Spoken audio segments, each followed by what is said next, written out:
আমরা তো ডুবেছি, এখন তোমাদের নিয়ে ডুববো। এই লাইনটা কি চেনা চেনা লাগছে? মনে পড়ছে? হ্যাঁ, ঠিক ধরেছেন। 2019 বিশ্বকাপে আফগানিস্তানের অধিনায়ক গুলবদিন নাইব এই বিখ্যাত কথাটি বলেছিলেন। বাংলাদেশের বিপক্ষে ম্যাচের আগেই আফগানিস্তানের বিদায় নিশ্চিত হয়ে গিয়েছিল, আর তাই গুলবদিনের ইচ্ছা ছিল বাংলাদেশকেও তার সঙ্গে ডুবিয়ে নেওয়া।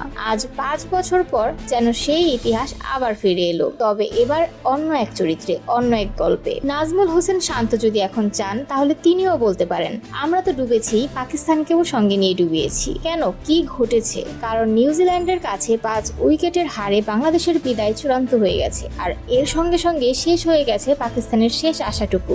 এবারের চ্যাম্পিয়ন্স ট্রফির আয়োজক পাকিস্তান নিজেদের প্রথম 2 ম্যাচে হারার পর একেবারে ধ্বংসের কিনারায় দাঁড়িয়েছিল। তাদের শেষ ভরসা ছিল বাংলাদেশ।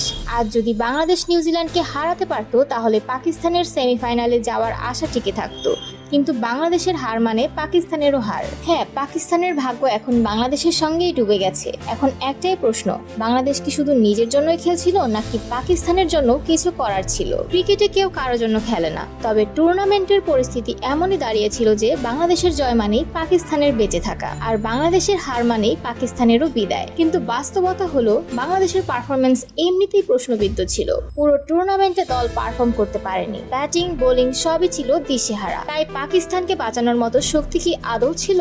এখন যা দাঁড়িয়েছে তা একদম পরিষ্কার। আগামী বৃহস্পতিবার বাংলাদেশ পাকিস্তান ম্যাচটি শুধুই আনুষ্ঠানিকতা রক্ষার জন্য হবে। কোনো দলই আর সেমিফাইনালে যেতে পারবে না, কারণ ভারত ও নিউজিল্যান্ড 2 দলই ইতোমধ্যেই 2 ম্যাচ জিতে সেমিফাইনালে চলে গেছে। তাহলে কি শিখলাম আমরা? শুধু অন্যের জন্য নয়, নিজেদের জন্যও ভালো খেলতে হয়। টুর্নামেন্টে শুধু অংশ নেওয়া যথেষ্ট নয়, লড়াই করতে হয় শেষ পর্যন্ত।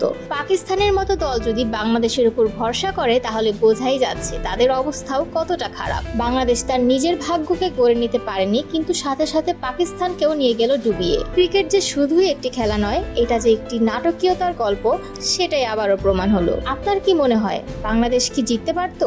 পাকিস্তানের ভাগ্য কি এমনই হওয়ার কথা ছিল?